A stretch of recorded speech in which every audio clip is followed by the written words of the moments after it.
A pilot named Sarah Chen flies small planes between cities.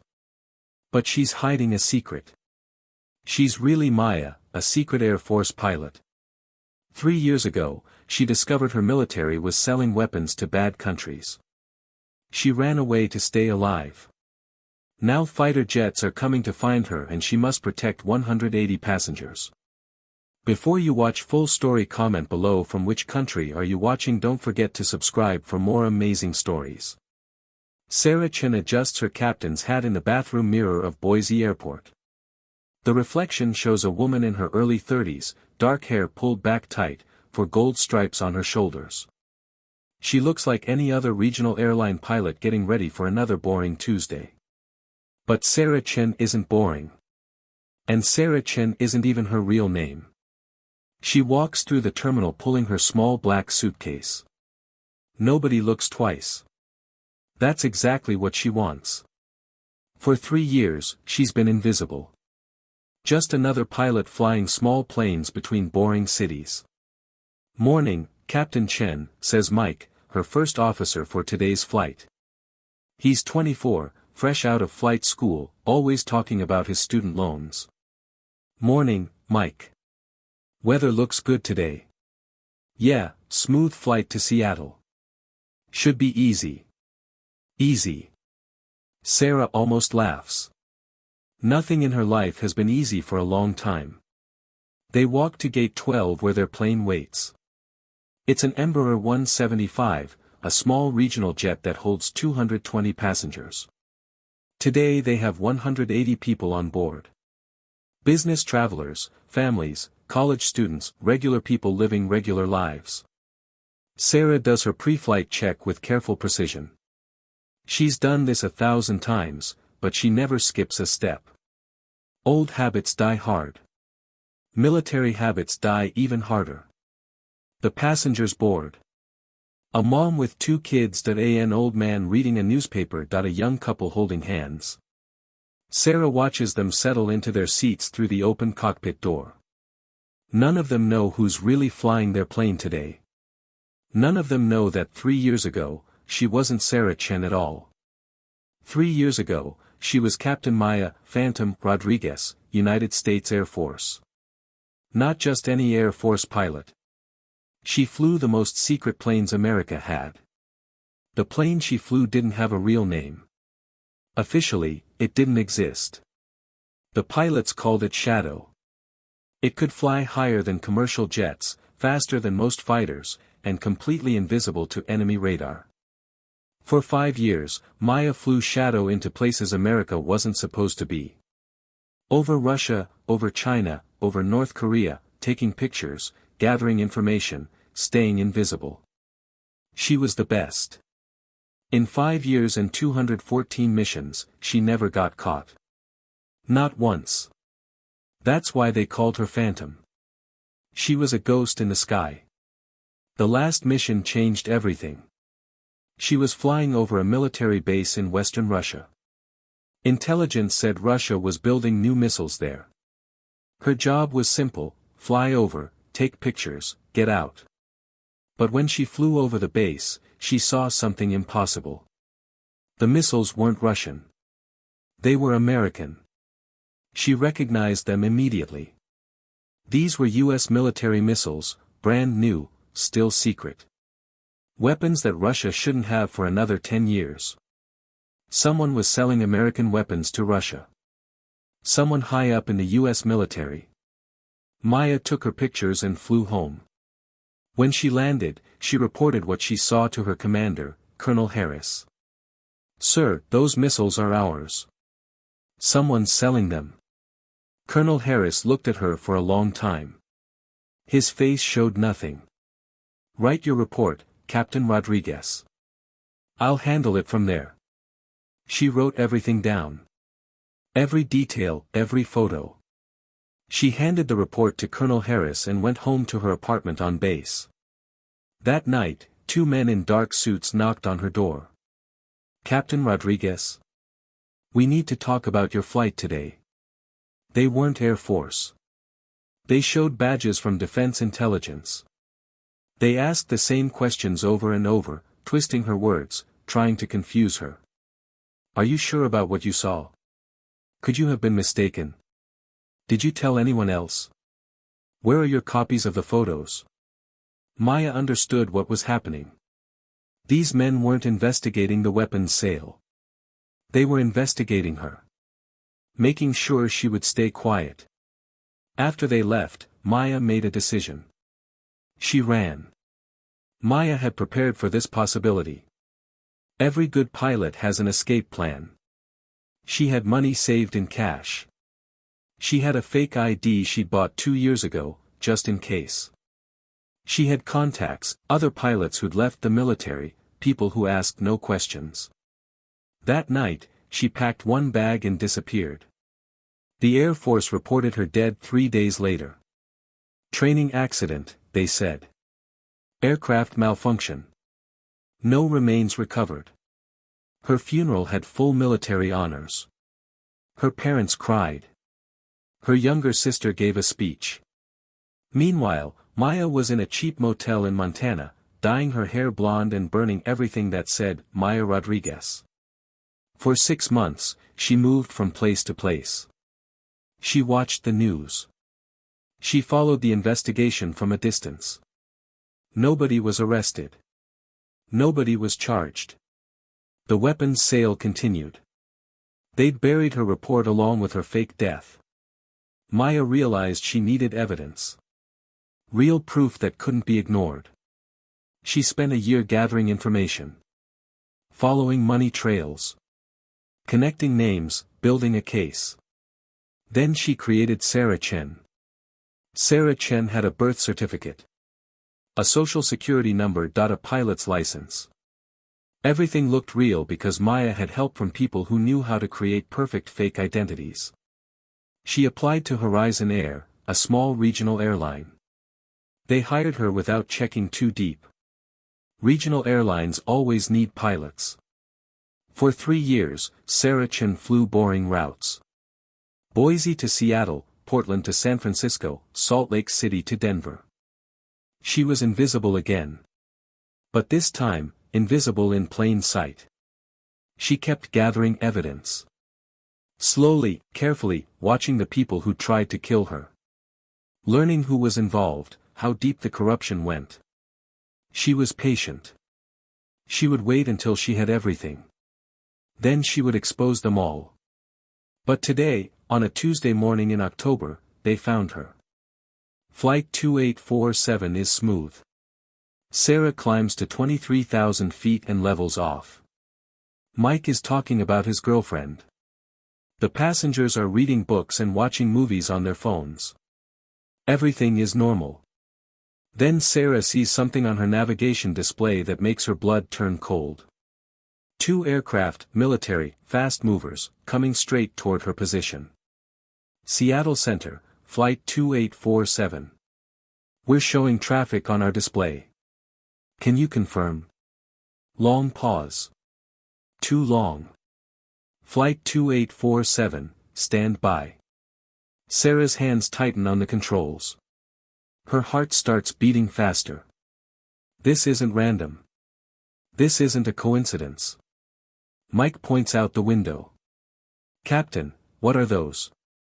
2 F-16 fighter jets slide into position on either side of their plane.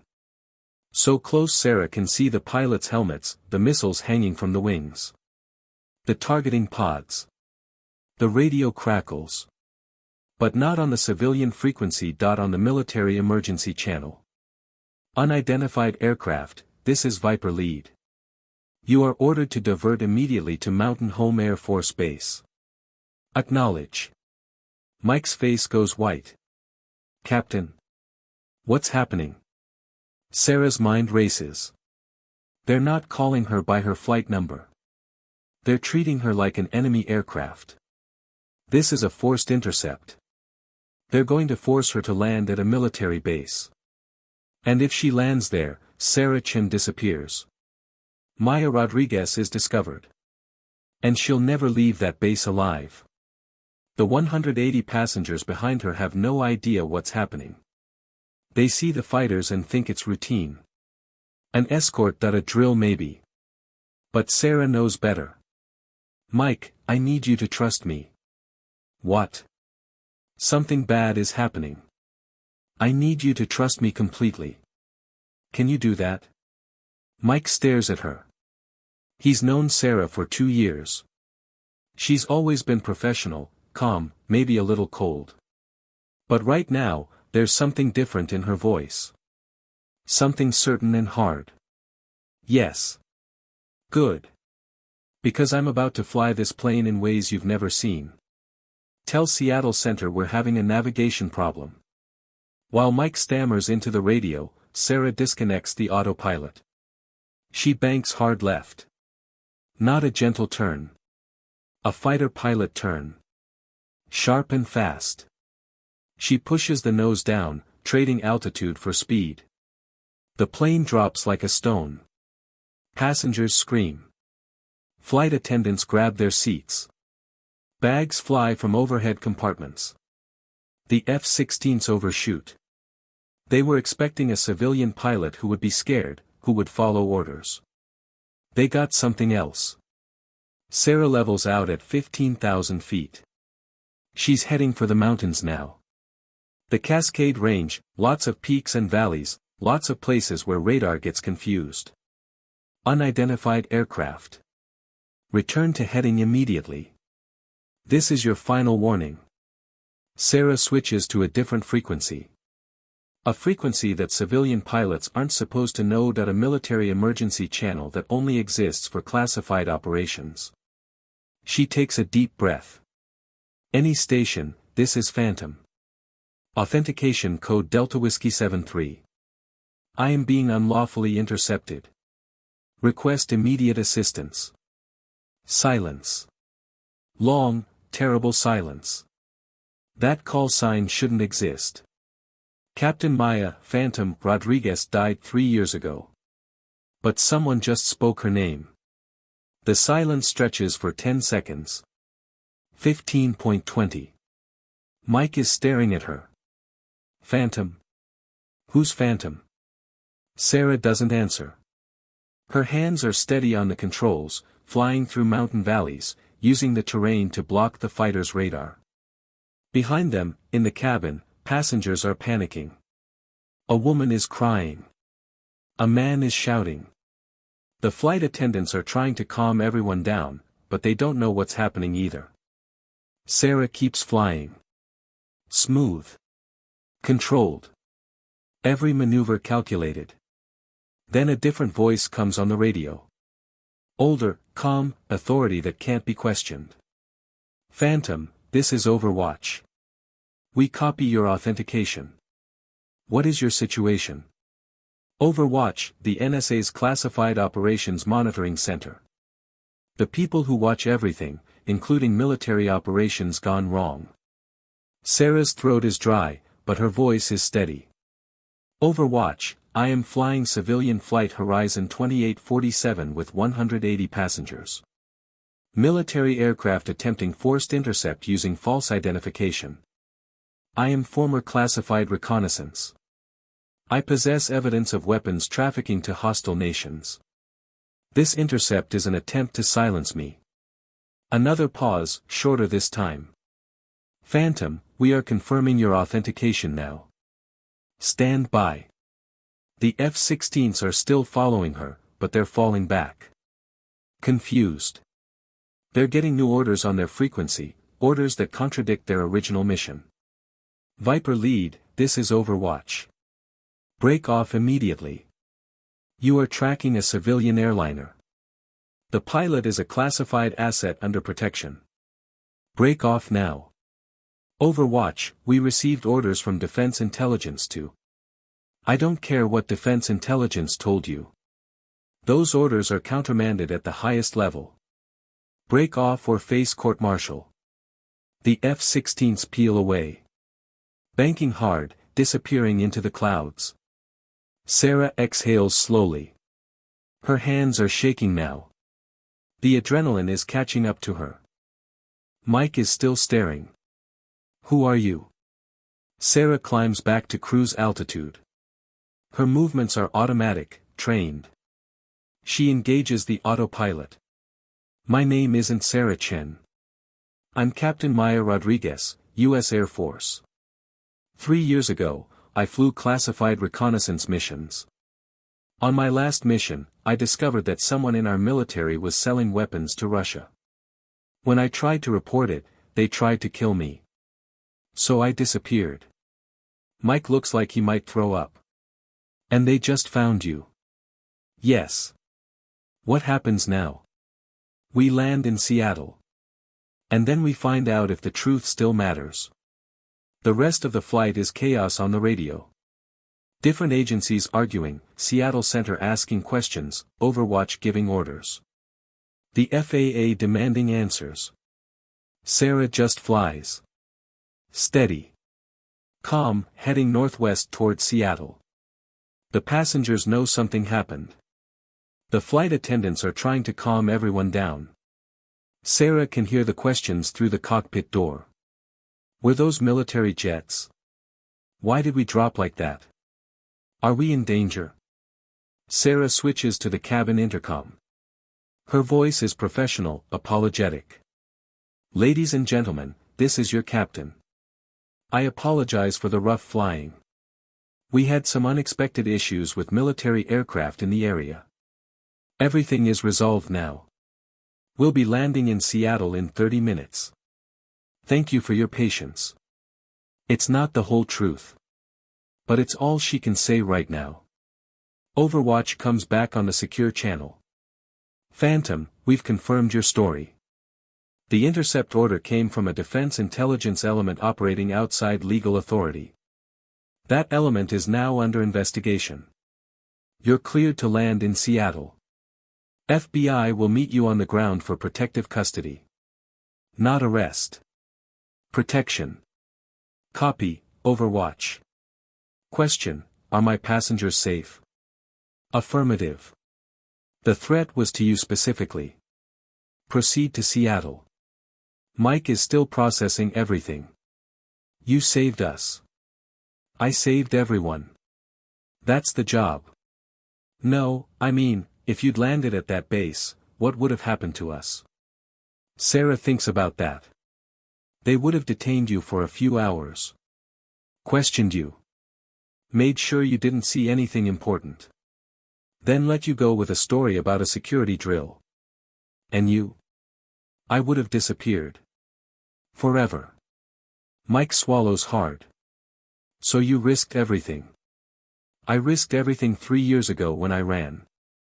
Today I just remembered who I was. The descent into Seattle is smooth.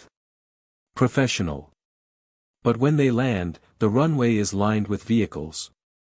Fire trucks, ambulances. Black SUVs with government plates. Sarah taxis to the gate. The normal gate. She wants the passengers to leave normally, to go home to their families, to continue their lives. As soon as the plane stops, men in dark suits board through the crew door. FBI agents. Captain Rodriguez. We're here to protect you and take your statement. You're not under arrest. Sarah unbuckles her seatbelt. She looks at Mike. You did good today. Trust your training. Trust your instincts. Sometimes that's all you have. Will I see you again? I don't know. But thank you for trusting me. The passengers deplane. Confused, shaken, but alive, all 180 of them. A mother carrying her sleeping child, the old man with his newspaper. The young couple still holding hands. They have no idea what really happened today. They don't know that their pilot saved their lives by becoming a ghost again. And that's fine. Sarah doesn't need recognition. She just needs them safe. Part 7, The Evidence. They take Sarah to a safe house in the suburbs. A normal-looking house on a quiet street, but with agents at every entrance. For the next 8 hours, she tells them everything. The evidence Sarah has been collecting for 3 years fills hard drives. Documents, photos, bank records. Communication intercepts. Names, dates, amounts. It's not just one person selling weapons. It's a network. Defense contractors, military procurement officers, intelligence officials, people at the highest levels of government. They've been doing it for years. Selling American weapons technology to Russia, to China, to whoever pays enough. Making billions while betraying their country. And they buried Maya Rodriguez to keep it quiet. The FBI agent leading the investigation is named Jennifer Park.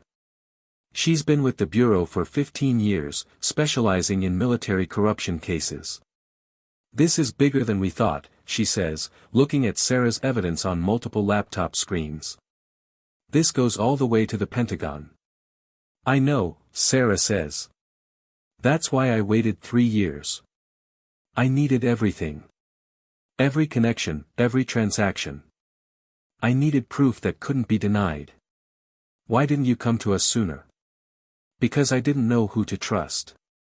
Anyone could have been compromised. For all I knew, people in the FBI were involved too. I needed to build the case first, make it so big that it couldn't be buried no matter who was involved. Agent Park nods slowly. Smart. Paranoid, but smart.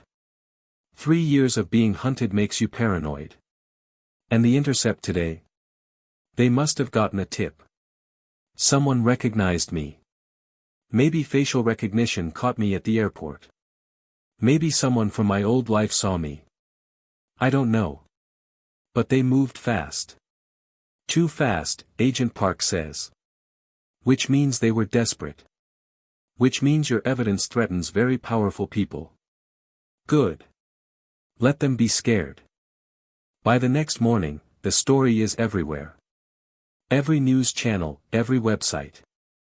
Social media explodes with theories and questions. Civilian pilot was secret Air Force captain. Military conspiracy exposed by hero pilot. Woman saved 180 passengers while fleeing assassination attempt. The media gets parts of it right and parts wrong. But the core truth is out. High-level military officials have been selling weapons to America's enemies. And a pilot who was supposed to be dead exposed it all. Within a week, arrests begin. Defense contractors in handcuffs, walked out of their offices by federal agents. Colonels and generals court-martialed.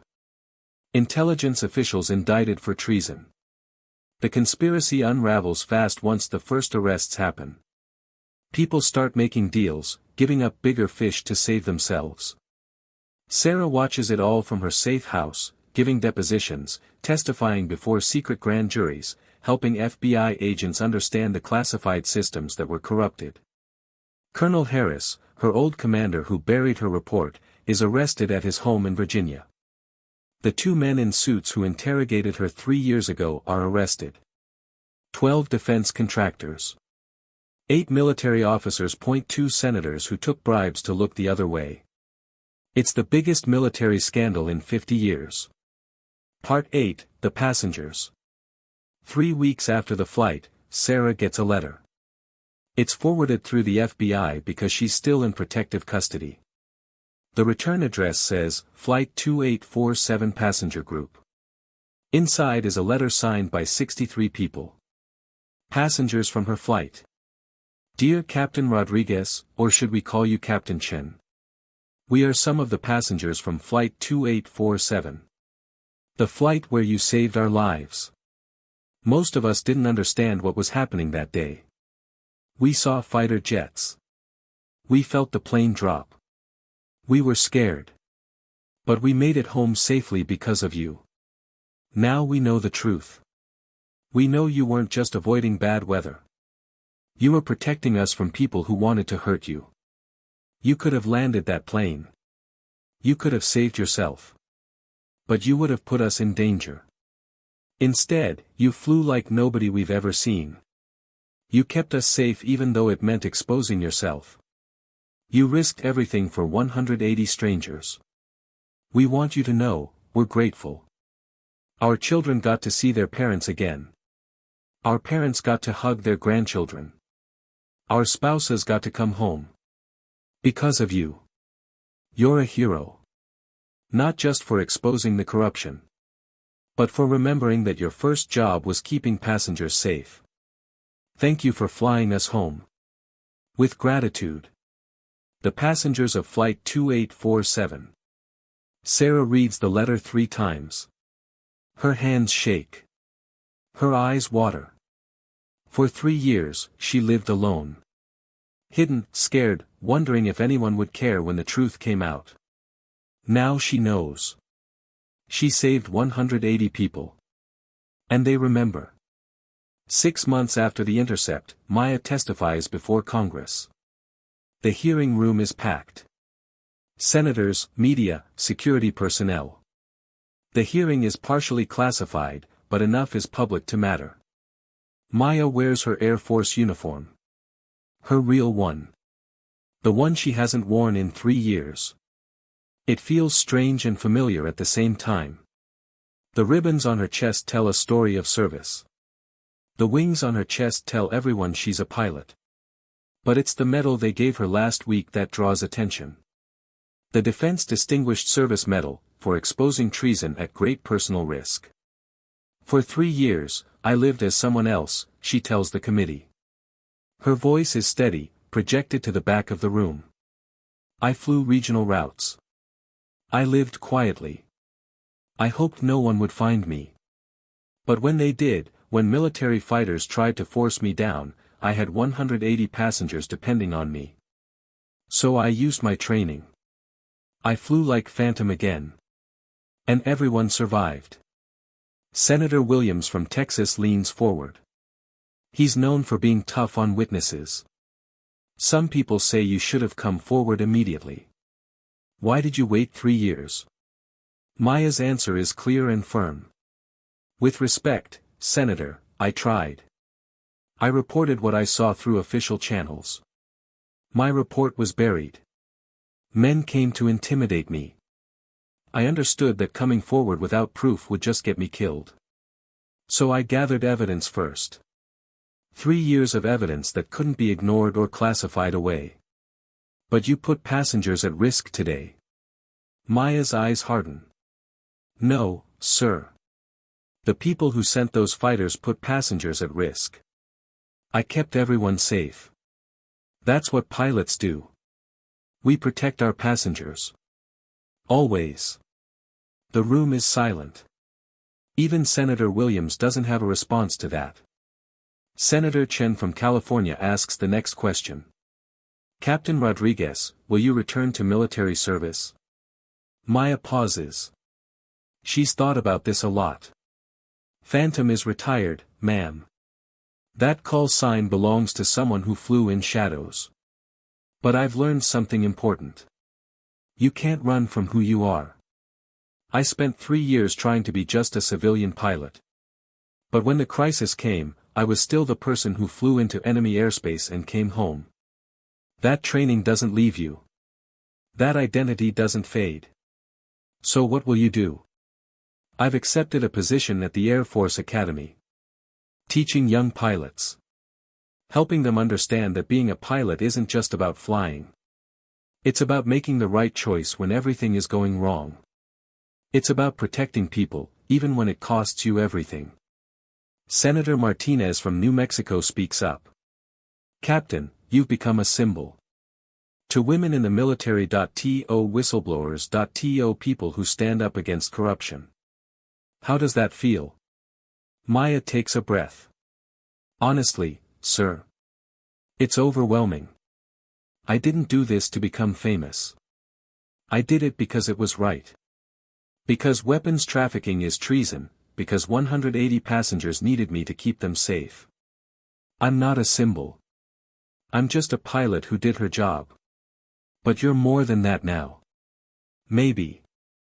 But I hope the real lesson people take from this isn't about me. It's about standing up for the truth. It's about doing the right thing even when it's terrifying. It's about remembering that integrity matters more than orders. The testimony lasts 6 hours. Question after question, some hostile, some supportive. But by the end, the message is clear. Maya Rodriguez is a hero. Complicated, yes, imperfect, certainly, but a hero nonetheless. She saved 180 people. She exposed treason. She risked everything for truth. And America won't forget. 1 year after the intercept, Maya stands in front of a classroom at the Air Force Academy in Colorado Springs. The classroom is small. 30 cadets, carefully selected for advanced training. They're the best of the best. Future fighter pilots, future leaders. And they're all staring at her like she's a legend. Which, she supposes, she is now. I'm Major Maya Rodriguez, she begins. Call sign Phantom. For 5 years, I flew classified reconnaissance. Then I disappeared and became a civilian pilot for 3 years. And then one day, fighters showed up and tried to force me down. She pauses, looking at each young face. I had to choose in that moment. Keep hiding, or remember who I really was. I chose to be Phantom again. And I saved 180 people by using skills I thought I'd never need in civilian aviation. A cadet raises her hand. Young, determined, eyes bright with ambition. Ma'am, did you ever regret hiding? Maya considers this honestly. I regret that it was necessary. But I don't regret surviving. Sometimes staying alive means becoming invisible. But it also means remembering when it matters most that you're still a warrior underneath. Another cadet. How did you know what to do in that situation? A civilian jet isn't made for combat maneuvers. Training doesn't expire, Maya says firmly. Your body remembers. Your instincts remember. I flew planes that weren't supposed to exist, using techniques that weren't in any manual. Those lessons became part of me. Cellular memory. When the crisis came, my hands knew what to do before my mind could think about it. A third cadet, quiet until now. Were you scared? Maya smiles. Terrified. Anyone who says they're not scared in combat is lying. But fear is good. Fear keeps you sharp. Fear keeps you alive. The trick is using fear as fuel instead of letting it paralyze you. A fourth cadet. Ma'am, what's the most important lesson from your experience? This is the question that matters. This is why she's here. Maya takes a moment before answering. You will be asked to do something wrong someday, she tells them. Her voice carries weight, authority earned through experience. You'll be told it's for national security. You'll be told to follow orders. You'll be told you're just doing your job. She leans forward. But you're always responsible for your choices. Every order you follow is a decision you make. I flew classified missions for 5 years. I thought I was protecting my country. And I was. But I was also part of a system that became corrupt. When I discovered that corruption, I had to choose, stay quiet and stay safe, or risk everything for the truth. The room is absolutely silent. I chose the truth. It cost me 3 years of my life. It almost cost me everything. But it was the right choice. Because at the end of the day, your integrity defines you. Not your rank. Not your medals. Your willingness to do what's right even when it's hard. Another hand goes up. But how do you know what's right?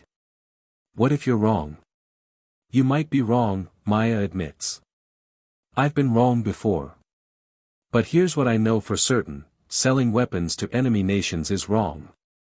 Killing someone to cover up crimes is wrong. Putting 180 innocent passengers at risk is wrong. Some things aren't gray areas. Some things are clear. She straightens up, her posture military perfect. Trust your training. Trust your moral compass. And if something feels wrong in your gut, investigate before you act. Don't just blindly follow orders. Think. Question. Verify. That's what makes you better than a robot. The cadets sit quietly, absorbing this. Finally, the same young woman who asked the first question speaks again. Ma'am, do you miss flying? Real flying, I mean. The classified stuff. Maya thinks about this. About the shadow aircraft, about missions over hostile territory. About the rush of flying at the edge of what's possible. Sometimes, she admits. That kind of flying gets in your blood. The speed, the altitude, the danger. It's addictive. But I also remember the cost. The secrets, the loneliness. The constant awareness that one mistake means death. She looks around the room. Now I fly training aircraft. Slower. Lower. Safer. And you know what? It's enough.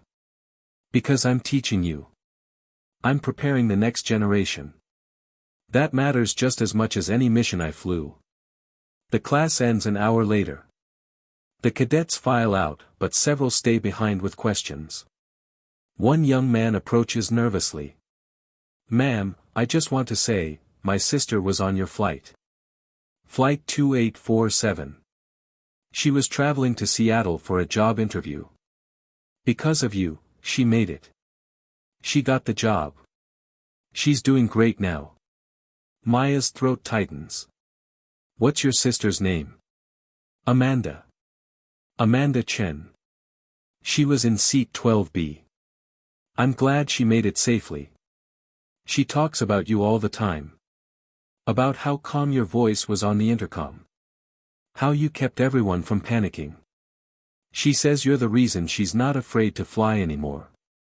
Maya nods slowly. This is why she teaches now. This is why she tells her story. Because that day wasn't just about exposing corruption. It was about 180 individual people. 180 lives.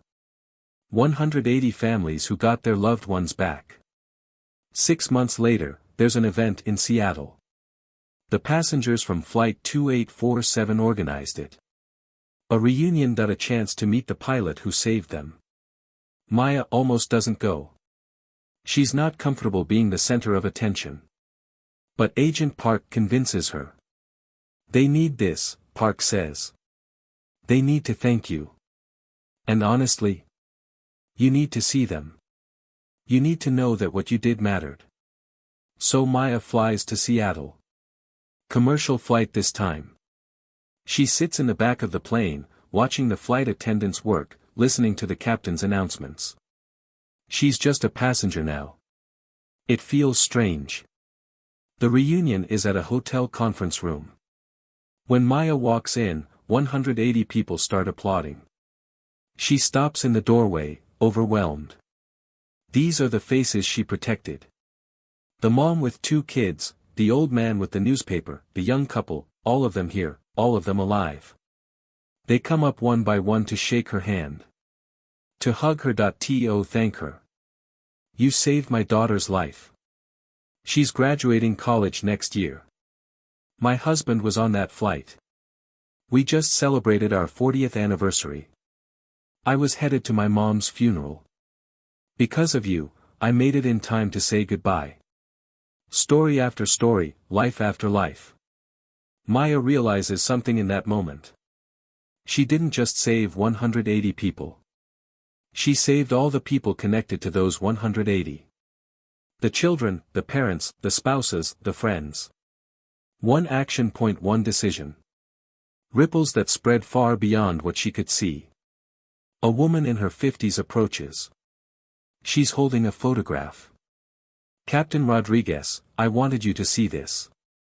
The photo shows a baby. Maybe 3 months old.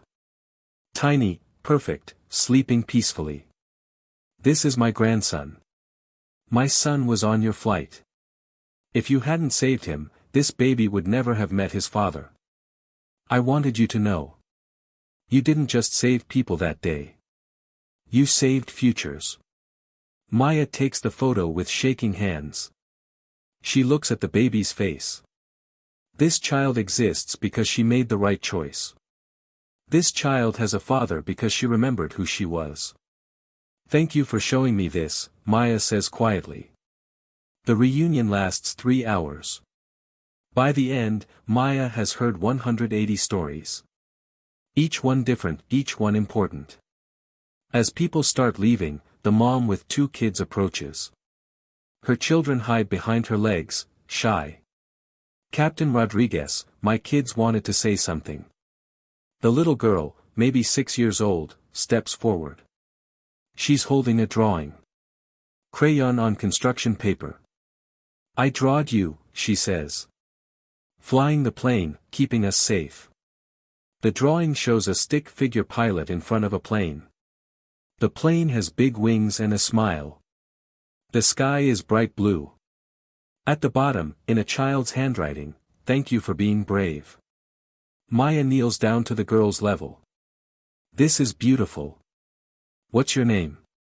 Emma. Emma, do you know what's really cool? You're brave too. You got on a plane even after it was scary. That takes courage. Emma smiles. My mom says you're a hero. Your mom is very kind. But you know what? The real heroes are the people who keep being brave every day. Like your mom, taking care of you and your brother. That's the best kind of hero. As the family walks away, Mike appears. Her former first officer. Major Rodriguez. Good to see you. Mike. You're looking good. Still flying? Yeah. Actually, I got promoted to captain. Flying the same routes you used to fly. That's great. Congratulations. I wanted to tell you something, Mike says. That day changed my life. Not just because of what happened. But because of what you taught me. What did I teach you? That being a good pilot isn't just about technical skill. It's about protecting your passengers no matter what. Even if it means risking everything. I carry that with me every flight now. Maya smiles. Then I did something right. 2 years after the intercept, Maya receives an invitation. The Air Force wants to do a ceremony. They're officially recognizing her service. Giving her the recognition she should have had when she was still flying classified missions. The ceremony is at the Pentagon. Formal, official, attended by generals and admirals and people with more stars than Maya can count. They give her another medal. The Air Force Cross, second only to the Medal of Honor. The citation reads, for extraordinary heroism in connection with military operations. Captain Rodriguez displayed exceptional courage in the face of hostile action, protecting 180 civilian lives while exposing a conspiracy that threatened national security. Her actions reflect great credit upon herself and the United States Air Force. When they pin the medal to her uniform, Maya thinks about that night 3 years ago.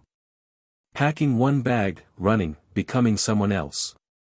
She thinks about Flight 2847. The fighters closing in, the split-second decision. She thinks about the 180 people she saved. After the ceremony, reporters want interviews. Maya does a few. She tells the story again, though by now everyone knows it. One reporter asks the question everyone wants to know. Major Rodriguez, if you could go back to that day 3 years ago, knowing everything you know now, would you still run? Maya thinks about this carefully. Yes, she finally says. Because running kept me alive long enough to gather the evidence. If I'd tried to fight immediately, I would have died. They would have buried the truth. The weapons trafficking would have continued. Those 180 passengers would have been in danger from different people on different days. So you don't regret it? I regret that it was necessary. I regret the system failed so badly that running was my only option. But I don't regret surviving. I don't regret exposing the truth. And I definitely don't regret saving those passengers. What's next for you? I'll keep teaching. Keep preparing young pilots. Keep telling them that integrity matters more than orders. That's my mission now. Not as exciting as flying classified missions. Maya smiles. You'd be surprised. Teaching is its own kind of adventure. 5 years after the intercept, Maya sits in her office at the Air Force Academy. She's a lieutenant colonel now. Head of the Advanced Tactics Program, respected, influential. On her desk is a photograph.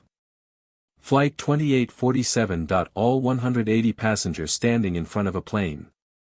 They took it at the reunion. Everyone smiling, everyone alive. Next to it is the crayon drawing from Emma. Faded now, but still precious. And next to that is a letter.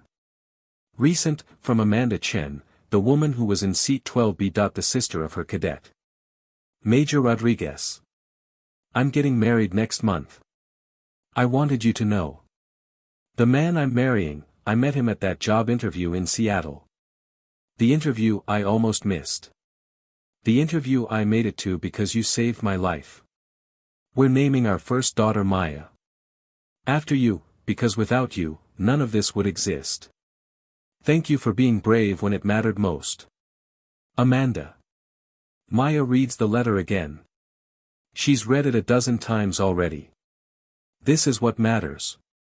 Not the medals. Not the fame. Not the congressional hearings or the trials or the headlines. This. Lives saved. Futures created. Love that exists because she made the right choice. There's a knock on her door. A young cadet, nervous. First year. Ma'am. I'm supposed to report for my first advanced tactics class. Maya smiles. Come in. Have a seat. The cadet sits down. She's maybe 19. Eyes bright with ambition and nervousness. What's your name? Cadet Sarah Brooks, ma'am. Cadet Brooks, do you know why you're in this program? Because I scored highest in my class on the flight simulator, ma'am. That's part of it. But the real reason is because your instructors saw something in you. Something special. Do you know what that is? The cadet hesitates. No, ma'am. Integrity. You refused to cheat on a test when everyone else was doing it. You reported a safety violation when it would have been easier to stay quiet. You stood up for a classmate who was being harassed. The cadet looked surprised. I just did what was right, ma'am. Exactly. That's what makes a good pilot. Not just technical skill. Moral courage, the willingness to do what's right even when it's hard. Maya stands up. She walks to the window. The academy grounds spread out below. Cadets marching, planes taking off from the training field. I'm going to tell you a story, Maya says. About a pilot who discovered her own government was betraying the country. About a woman who had to choose between her safety and the truth. About 180 passengers who didn't know their pilot was protecting them from something much bigger than turbulence. The cadet leans forward, listening. And Maya tells the story again. Because it's not her story anymore. It's a lesson. A warning, a reminder. That integrity matters. That courage is choosing right over easy. That one person can make a difference. That pilots protect people. Always. No matter the cost. She tells the story because somewhere, someday, this cadet might face her own impossible choice. Might have to decide between following orders and doing what's right. And when that moment comes, Maya wants her ready. She wants her to remember. That once, a pilot named Phantom saved 180 people by remembering who she really was. That once, a woman risked everything for the truth. That courage isn't the absence of fear. It's flying anyway. The story continues. New pilots, new generations, new challenges. But the lesson remains the same. Fly with integrity. Protect your passengers. Stand up for truth. And when the moment comes, when everything is on the line, when the choice seems impossible, remember who you are. Remember why you fly. And do what's right. Always.